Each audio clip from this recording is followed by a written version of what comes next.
নমস্কার বন্ধুগণ, থাম্বনেল দেখে আপনারা বুঝতেই পারছেন যে আজকের ব্লগটা কি নিয়ে হতে চলেছে। চলুন আজকে এই ব্লগ সম্পর্কে একটু বিস্তারিত উইকিপিডিয়া থেকে তথ্য নিয়ে আমরা প্রথমে সমৃদ্ধ হই, তারপর ব্লগের মধ্যে যাওয়া যায়। কার্তিকেয়, যিনি স্কন্দ, সুব্রহ্মণ্য, মুরুগা বিভিন্ন নামে বিভিন্ন প্রদেশে পরিচিত।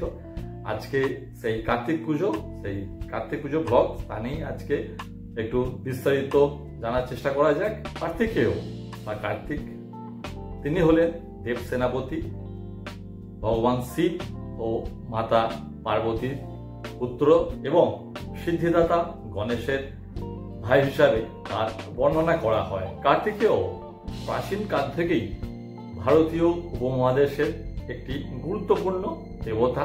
তাকে সাধারণত একজন চিরযৌবন পুরুষ হিসাবে ভারতীয় ময়ূরের চড়ে তাকে উপস্থাপন করা হয়। কার্তিকেয় ভেল নামে একটি বর্ষা চালান, যেটি তাকে তার মা পার্বতী দিয়েছিলেন বলে ধারণা করা হয়। কার্তিকেয় একজন যোদ্ধা, যিনি দেবতাদের সেনাবাহিনীর নেতৃত্ব দেন। কার্তিকেয় তারকাসুর সহ সুরপদ্ম সহ অনেক রাক্ষসদের ধ্বংস করেছিলেন। কার্তিকেয়কে একজন দার্শনিক হিসাবেও গণ্য করা হয়। স্কন্দ পুরাণ অনুযায়ী শিবের কাছ থেকে 6টি পৃথক পৃথক স্ফুলিঙ্গ উদ্ভূত হয়েছিল, যা 6টি পৃথক পৃথক বালকের রূপ নিয়েছিল।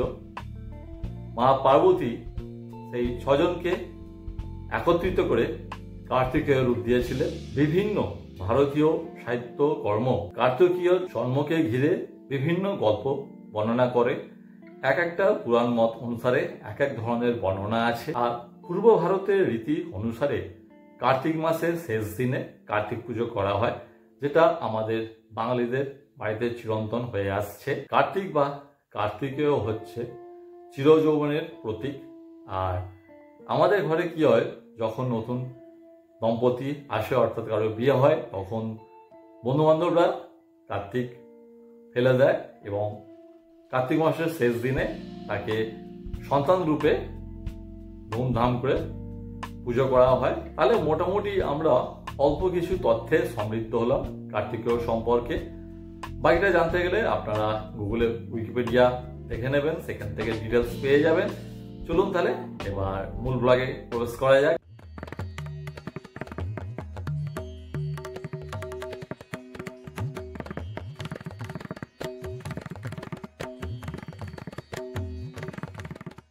কার্তিক পুজোয় আমাদের মোট 2 জায়গায় নিমন্ত্রণ আছে।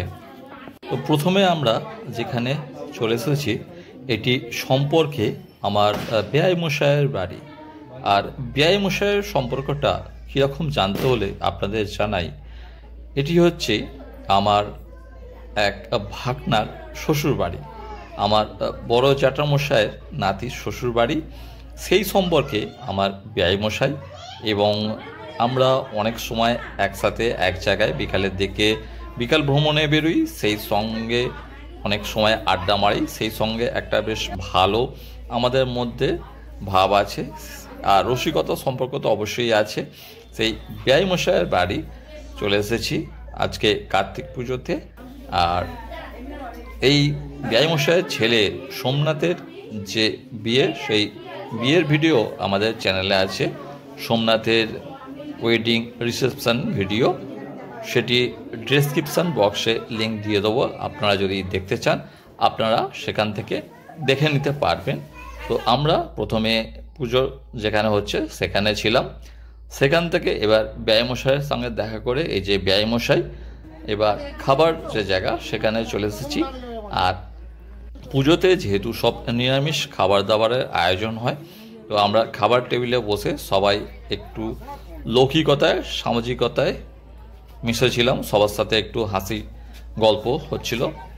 এরপর নিরামিষ খাবার যে পুজোর ভোগ তার আয়োজন চালু হচ্ছে। তো এখানে এবার খাওয়া দাওয়া চালু হচ্ছে।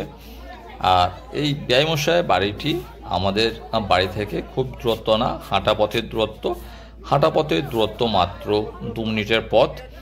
আর বেয়াই মশাই সমস্ত কিছু এখানে তদারকি করছেন। আর যেহেতু আমাদের আরেকটি জায়গায় নিমন্ত্রণ আছে, সেখানে যেতে হবে, তাই আমরা এখানে সকাল সকাল অল্প কিছু ভোগ খাওয়া দাওয়া করে এখান থেকে আমাদের বেরিয়ে যেতে হবে। এই হচ্ছে আমার ভাগনা, আর এই ভাগনারই এটা হচ্ছে শ্বশুরবাড়ি, আর ভাগনা তার মামিদের খেতে দিচ্ছে। আমার ফ্যামিলির সাথে রয়েছে আমার বৌদি, ভাইজি, তারাও রয়েছে। এরপর আমরা বেরিয়ে যাব। প্রথম জায়গায় কমপ্লিট করে এবার দ্বিতীয় জায়গায় চলেছি। এবার আমরা চলে এসেছি আমার ভ্রাতৃসম বন্ধু প্রসেনজিতের বাড়িতে। আর প্রসেনজিতের সাথে আমাদের ফ্যামিলির সম্পর্ক দীর্ঘদিনের। প্রসেনজিতের বাবা এক্স ইন্ডিয়ান আর্মি দিল্লি রেজিমেন্টের ছিলেন, আর প্রসেনজিতও বর্তমানে একটি ভালো সার্ভিস সেক্টরে আছে। এবং প্রসেনজিতের ওয়াইফ এবং প্রসেনজিৎ দুজনের সাথেই আমাদের খুবই ভালো সম্পর্ক। এবং প্রসেনজিতের এটা হচ্ছে প্রথমবার কার্তিক পুজো, এবং প্রসেনজিতের বাড়ির সাথে আমাদের ফ্যামিলি রিলেশন আমাদের সেই দাদুর আমল থেকে বলা যায় বরাবরই। তো আজকে তার বাড়িতে যে কার্তিক পুজো হচ্ছে মোটামুটি খুব সুন্দর সাজিয়েছে, তবে এখনও যেহেতু পুজোর সময় অনেকটা দেরি আছে, কিন্তু আমাদের বাড়ি ফিরতে হবে, সেজন্য আমরা যে পুজোর নিরামিষ যে ভোগ, সেই নিরামিষ ভোগ গ্রহণ করতে আমরা বসে গেছি। কেন রাত্রির অনেকটা হয়েছে, বাড়ি ফিরতে হবে, ছেলেরও ঘুম পাচ্ছে। আর খাওয়া দাওয়া এদিকে মোটামুটি খুব সুন্দর রান্নাবান্না হয়েছে, এবং নিমন্ত্রিত অতিথি যারা আছেন তারাও সবাই খাওয়া দাওয়া করছেন। এবং এখান থেকে খাওয়া দাওয়া করে আমরা সোজা বাড়ির উদ্দেশ্যে রওনা হচ্ছি।